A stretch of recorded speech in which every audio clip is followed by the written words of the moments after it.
Khandwa Lok Sabha seat के लिए चुनाव होना है, जिसको लेकर अब चुनावी घमासान तेज हो गया है। इसी बीच अब बीजेपी के दावेदारों के नाम की अटकलों भी तेज होती दिखाई दे रही है।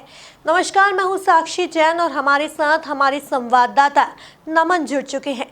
नमन, खंडवा लोकसभा चुनाव के लिए किन किन दावेदारों के नाम सामने आ रहे हैं?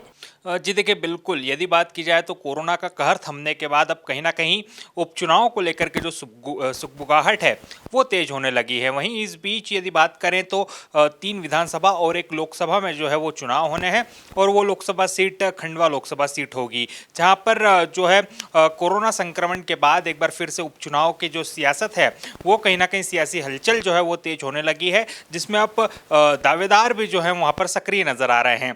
यदि बात करें तो भारतीय जनता पार्टी से तमाम जितने भी दावेदार हैं वो अब कहीं ना कहीं खंडवा के गलियारों में जो है वो सक्रिय नजर आ रहे हैं, जिसमें यदि हम बात करें तो मुख्य रूप से दिवंगत सांसद नंदकुमार सिंह चौहान के पुत्र हर्षवर्धन सिंह चौहान जो है वो उस सीट से दावेदारी कर रहे हैं। तो वहीं उनके साथ भारतीय जनता पार्टी के वरिष्ठ नेता और पूर्व सांसद कृष्ण मुरारी मोघे भी कहीं ना कहीं अब दावेदार के रूप में खंडवा में नजर आ रहे हैं। वहीं यदि बात करें तो पूर्व मंत्री अर्चना चिटनिस भी कहीं ना कहीं खंडवा लोकसभा से दावेदारी करती यहाँ पर नजर आ रही हैं। यही कारण है कि लगातार जो है ये तीनों ही नेता उस सीट पर जो है सक्रिय नजर आ रहे हैं, यानी खंडवा लोकसभा में जो है सक्रियता इन तीनों नेताओं की समय समय पर देखी जा रही है।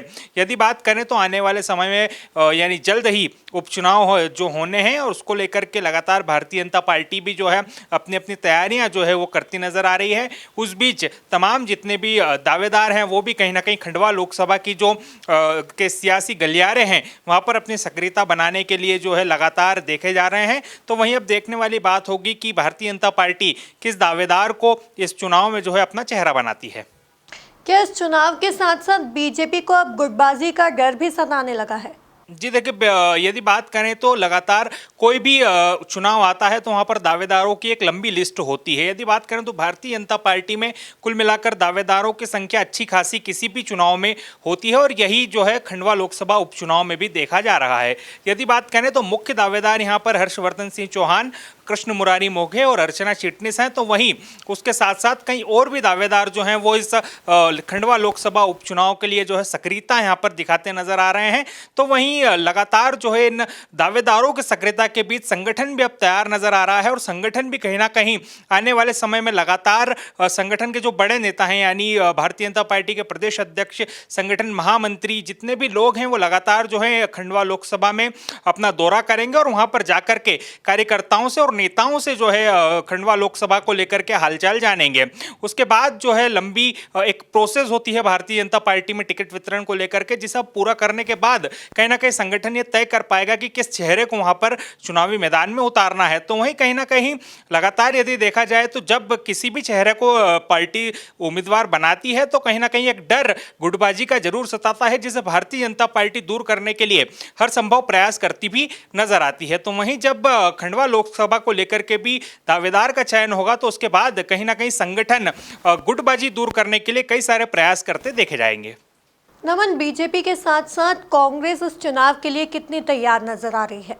जी देखिए, बिल्कुल यदि बात करें तो जहां एक तरफ खंडवा लोकसभा उपचुनाव को लेकर के भारतीय जनता पार्टी ने अपनी कमर कस ली है, तो वहीं दूसरी तरफ कांग्रेस भी अब खंडवा लोकसभा उपचुनाव को लेकर के सक्रिय नजर आ रही है। यदि बात करें तो खंडवा लोकसभा उपचुनाव को लेकर के कांग्रेस में दावेदारों की लंबी लिस्ट तो नहीं है, लेकिन यदि बात करें तो आने वाले समय में जरूर दावेदारों की बढ़ोतरी खंडवा लोकसभा उपचुनाव में कांग्रेस की तरफ से भी देखी जा सकती है।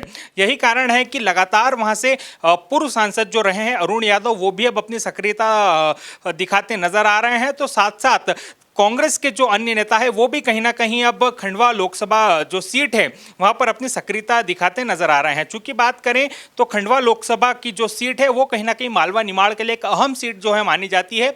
यही कारण है कि भारतीय जनता पार्टी और कांग्रेस दोनों ही संगठन इस सीट को जीतने के लिए अपने अपने दावे के साथ साथ प्रयास भी करते देखे जा रहे हैं। बहरहाल अब देखने वाली बात तो ये होगी कि भारतीय जनता पार्टी और कांग्रेस दोनों के प्रयासों के बाद आखिर वो आने वाले उपचुनाव में ये सीट किसके खाते में जाती है।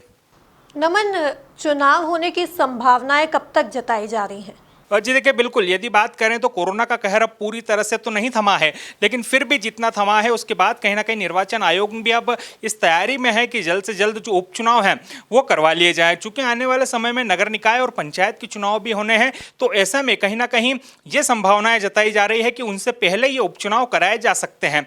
वहीं इसे देखते हुए भाजपा और कांग्रेस दोनों ही दल जो हैं वो अपनी अपनी तैयारियां करते नजर आ रहे हैं। चूंकि यदि बात की जाए तो निर्वाचन आयोग भी अब अपनी तैयारियां करते यहाँ पर नजर आ रहा है, तो किसी भी समय उपचुनाव को लेकर के बिगुल बज सकता है, जहां पर 3 विधानसभा और 1 लोकसभा सीट को लेकर के तारीखें भी सामने आ सकती हैं। कुल मिलाकर देखा जाए तो अब कोरोना का कहर थमते ही उपचुनाव की अटकलें तेज हो गई हैं। अब देखना यह होगा कि इसका बिगुल कब तक बच पाता है। आप बने रहिए एमपी न्यूज के साथ।